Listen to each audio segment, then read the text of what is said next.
Jawaharlal Nehru hospital में शुरू हुई चेस्ट सर्जरी की उच्च तकनीकी VATS लंग्स छाती की सर्जरी। जिला अस्पताल में अत्याधुनिक तकनीक से लंग्स का जटिल operation advance थोरेको laparoscopic surgeon doctor Anil के शर्मा ने किया। VATS तकनीक से ऑपरेशन दूरबीन सर्जरी के नित्य नया आयाम स्थापित करते हुए जिला अस्पताल में एक और आयाम। हाल ही में अस्पताल में वक्ष रोगों के लिए डॉक्टर अनिल के शर्मा ने 3 मरीजों का अत्याधुनिक VATS तकनीक से उपचार किया। Ajmer, Jaipur, SMS, JK loan सहित हॉस्पिटलों को भी दिखाया गया। अस्पताल अधीक्षक डॉक्टर अरविंद खरे के सहयोग से जिला अस्पताल में किए जा रहे हैं एडवांस तरीके से ऑपरेशन। बुधवार को डॉक्टर अनिल के शर्मा के नेतृत्व में doctor Pradeep, doctor Purnima, doctor Sutanshu Gupta, doctor Nishtha, doctor Mehul, doctor Rashmi, anaesthesia विभाग अध्यक्ष डॉक्टर वीणा माथुर के निर्देशन में doctor Mahnaz, doctor Pradeep, doctor Aditya, doctor Kuldeep और स्टाफ इंचार्ज गीता मूल, स्टाफ ऑस्टिन महेश के साथ इस ऑपरेशन को अंजाम दिया गया। डॉक्टर अनिल के शर्मा ने मीडिया कर्मियों से अपने अनुभव साझा करते हुए संभाग के सबसे बड़े अस्पताल में की जा रही एडवांस सर्जरी की जानकारी दी। इस मौके पर मेडिकल कॉलेज प्राचार्य डॉक्टर अनिल सांबरिया सहित उप अधीक्षक डॉक्टर अमित यादव भी मौजूद रहे। हमारे जवाहरलाल नेहरू चिकित्सालय में नए नए नित्य आयाम किए जा रहे हैं और यहाँ जिस सर्जरी की हम बात करने जा रहे हैं, ये सर्जरी अजमेर में ही सबसे ज़्यादा की जाती है। मेडिकल कॉलेज में देखे जाए तो एक एम्स जोधपुर है जहाँ पर थोरेको लेप्रोस्कोपिक सर्जरियाँ होती हैं और एक अपने अजमेर राजस्थान में ज़्यादातर सर्जरी रेगुलरली बेसिस पे किया जाता है। इसके लिए हमारे सर्जिकल विभाग, जिसके विभाग अध्यक्ष डॉक्टर शिव कुमार बुनकर है और उनकी टीम है। टीम में डॉक्टर अनिल कुमार शर्मा जो काफ़ी लेप्रोस्कोपी सर्जरियाँ करते आ रहे हैं। थोरेको लेप्रोस्कोपी कोविड काल से ही उन्होंने चालू की और अभी काफ़ी सारी मरीजों को कर दी गई है। उसके चलते इन्होंने बहुत मरीजों को बचाया है, सक्षम और सफल सर्जरियां की है, जिसका परिणाम है कि सारे मरीज स्वस्थ होकर आज शहर में और गांव में घूम रहे हैं। आज जो हम 3 केसेस के बारे में डिस्कस करेंगे जिनको कि रिसेंटली इन्होंने ऑपरेट किया है। एक तो आहार नली में कैंसर था, उसको ऑपरेट किया। एक फेफड़े में मवाद भर दिया गया और जो पेशेंट दर दर भटक रहा था, जयपुर गया, बहुत दिन भर्ती भी रहा। फिर आने के बाद CT सर्जन से कांटेक्ट किया, TB चेस्ट वालों से संपर्क किया, फिर भी उसका इलाज संभव नहीं हुआ। फिर बाद में जब इनके पास पहुंचा तो इन्होंने विस्तृत इसकी जानकारी ली, उसका डायग्नोसिस बनाया, फिर थोरेको लेप्रोस्कोपिक सर्जरी के द्वारा उसकी सारी मवाद निकाली। आज बच्चा मरीज बिल्कुल स्वस्थ है और ऐसे ही इन्होंने एक आहार नली का भी थोरेको लेप्रोस्कोपिक सर्जरी करके आज नया आयाम ज्ञापित किया। अजमेर में जवाहरलाल नेहरू में बहुत सारे ऐसी जटिल सर्जरियां होती जा रही हैं, जिससे कि हमें गर्व होता है कि अजमेर में सब संभव है।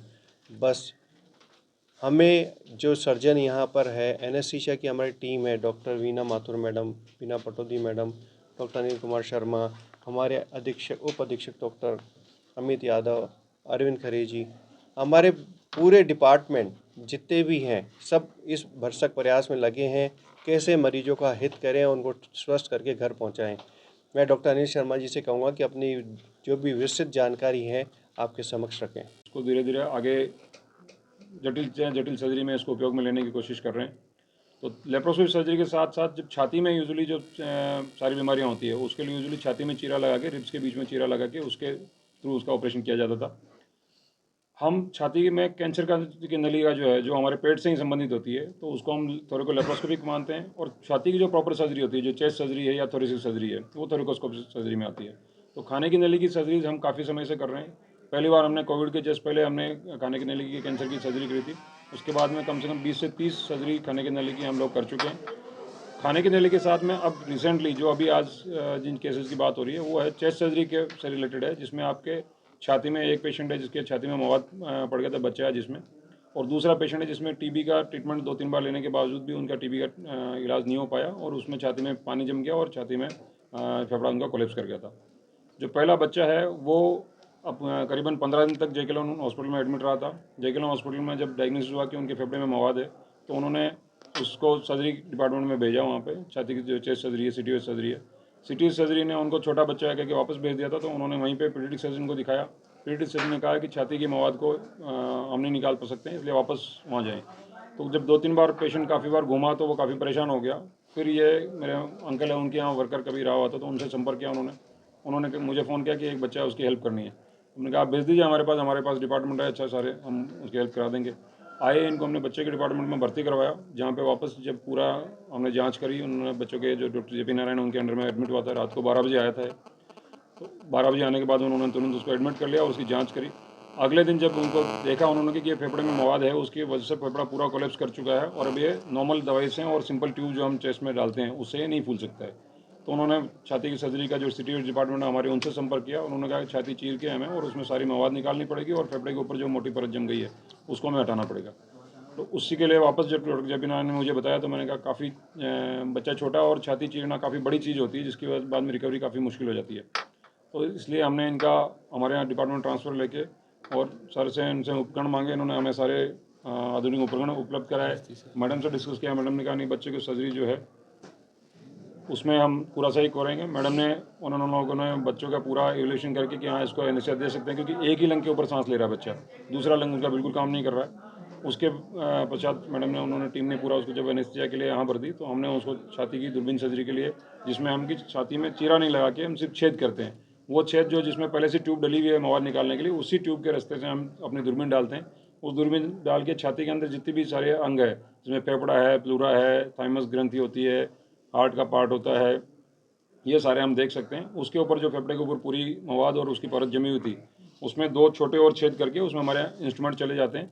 तो एक कैमरा और 2 इंस्ट्रूमेंट से हमने उसको पूरी जो परत थी उसको पूरी वो परत को उतार दिया और बच्चे का फेफड़ा, लेकिन क्योंकि इतने लंबे समय से वो काफ़ी कोलैप्स रहता है, तो उस कोलैप्स की वजह से उसमें वापस फूलने की क्षमता कम होती है। लेकिन बच्चे के परिजनों ने भी अच्छा सहयोग किया और उन्होंने अच्छी एक्सरसाइज कराई।